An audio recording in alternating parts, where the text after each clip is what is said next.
بە بانگهێشت بۆ دوعای باران ناتوانن خەڵکی وەگیان هاتوو هەواڵەی ئاسمان بکەن. لە ماوەی ڕۆژانی ڕابردوودا جوتیاران و خەڵکی ئیسفەهان لە ناڕزایەتی بە بێئاوی و سیاسەتی کارە ساتباری ژینگەی کۆماری ئیسلامی خۆپیشاندانی بەرینیان بەڕێوە برد. جوتیارانی ناڕازی خوازیاری هەق ئابەی پاییزی خۆیانن.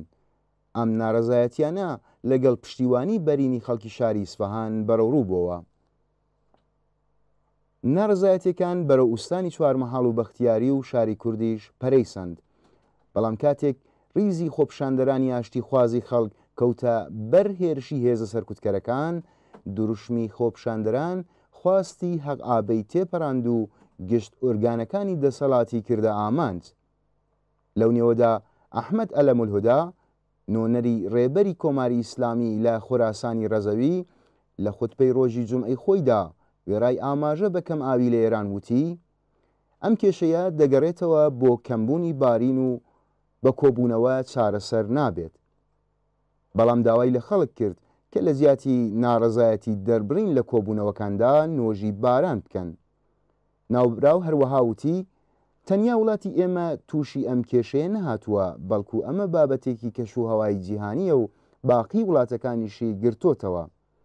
کۆنەپەراستانی دەسەڵاتدار کاتێک باسی قەیرانی وەک بێئاوی دێتە بەرەوە، بە بابەتێکی جیهانی پێناسە دەکەن و لە ژێر باری بەرپرسایەتی شان لادەبن و ئەگەریش باسی مافە جیهانیەکانی وەک مافی مرۆڤ، بەرابەری ژن و پیا و ئازادی چاپەمەنی، حیزبی و سیاسی و هیتر دێتە گۆڕێ، ئەمجارەوانیش باس لە تایبەتمەندی ئێران و بیرروباوەڕی مەسهەبی و سنەتی خەڵک دەکەن. ئەوە ڕاستە کە بێئاوی کێشەی زۆربەی شۆنانی جیهانە، بەڵام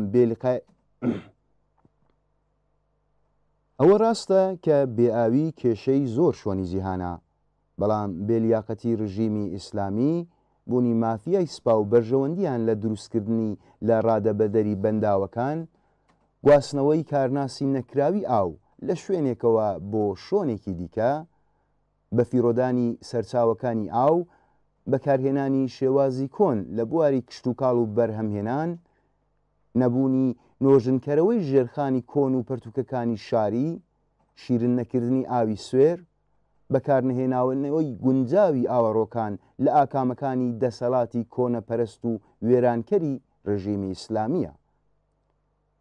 سیاسەتی دژە زانستی و ناکارناسانەی حکوومەتی ئیسلامی هۆکاری سەرەکی سەرهەڵدانی قەیرانی کەم ئاوی و بێئاویە و سەرانی حکوومەت کە وەڵامێکی ڕوون و کاریگەریان بۆ چارەسەرکردن و کەمکردنەوەی ئەم قەیرانانە نییە، پەنایان بردۆ بۆ سەرکوتی جەماوەری ناڕازی و هەروەها پچڕاندن و خاوکردنەوەی ئینتەرنێت و بانگێشتی خەڵک بۆ خوێندنی دوعای باران.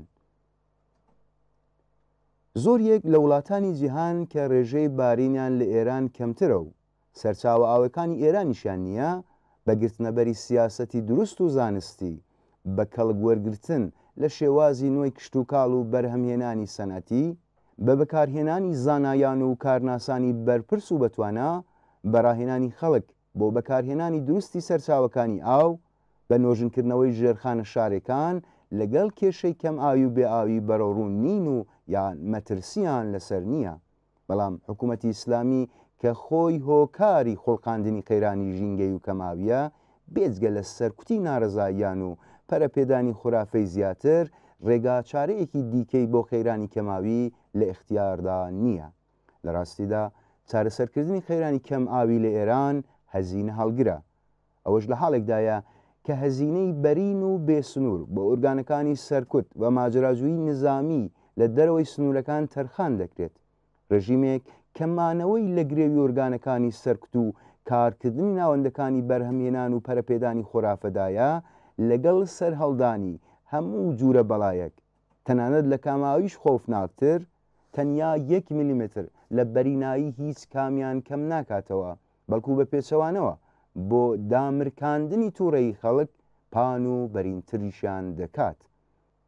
بەڵام سەردەمی کارکردی سیاسەتی سەرکوتگەرانە بۆ ناچارکردنی خەڵک بە پاشەکشە لە خواستەکانیان بەسەر چووە، ئەمڕۆ خەڵک بە ئاشکرا دش بە گشت ئەم ڕژیمە جنایەتکارانە دەستیان داوەتە خەبات. لەم کێشمەکێشەدا ڕژیم نێتوانیوە خەڵک چاوترسێن بکات و لە خەبات و ناڕزایەتی پاشگەزیان بکات. هاوسەنگی هێز لە ناو کۆمەلگای ئێراندا دەمێکە گۆڕاوە. ساڵەکانی ترس و تۆقاندن بەسەر چۆ. ناڕژیمی کۆماری ئیسلامی توانای دووپاتکردنەوەی تاناوان و جنایەتی فاشیستی دەهەی شەستی هەیە و کرێکاران و زەحمەتکێشان لە بەرامبەر ئەم جنایەتانەدا بێدەنگ دەبن. جەماوەری خەباتکار و ئازادی خوازی ئێران بۆ جارێکی دیکە ڕژیمیان لەو ڕاستیە گەیاند کە هەوڵ بۆ ئەمنیەتی کردنی کەش و هەوای کۆمەلگا لە ڕێگەی پەرەپێدانی خەبات وەڵامی پێدەدرێتەوە. بەڵام سەردەمی کارکردی سیاسەتی سەرکوتگەرانە بۆ ناچارکردنی خەڵک بە پاشەکشە لە خواستەکانیان بەسەر چۆ. ئەمڕۆ خەڵک بە ئاشکرا دش بە گشت ئەم ڕژیمە جنایەتکارە دەستیان داوەتە خەبات. لەم کێشمەکێشەدا ڕژیم نەیتوانیوە خەڵک چاوترسێن بکات و لە خەبات و ناڕزایەتی پاشگەزیان بکات. هاوسەنگی هێز لە ناو کۆمەلگای ئێراندا دەمێکە گۆڕاوە. ساڵەکانی ترس و تۆقاندن بەسەر چووە.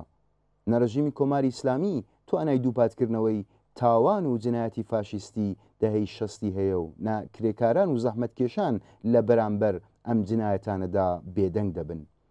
جەماوەری خەباتکار و ئازادی خوازی ئێران بۆ جارێکی دیکە ڕژیمیان لەو ڕاستیە گەیاند کە هەوڵ و بۆ ئەمنیەتیکردنی کەش و هەوای کۆمەلگا لە ڕێگەی پەرەپێدانی خەبات وڵامی پێدەدرێتەوە.